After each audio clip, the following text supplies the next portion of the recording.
মানুষ যা বলতে গিয়েও থেমে যায়, যে কথা মানুষ ঠোঁটে এনেও উচ্চারণ না করে গিলে ফেলে, বলতে পারে না, মূলত সেটাই মানুষের জীবনের সবচেয়ে বড় ব্যর্থতা। যে ব্যর্থতার শাস্তি হলো চুপচাপ শুয়ে যাওয়া।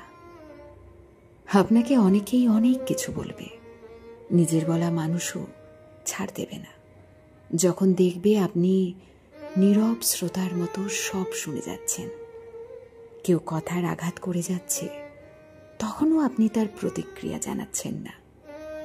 কারোর মন খারাপ হবে কিংবা সে কষ্ট পাবে ভেবে যে কথা আপনি গিলে ফেললেন, মুখ পর্যন্ত আনলেন না, সেটা তাদের চোখে দুর্বলতা।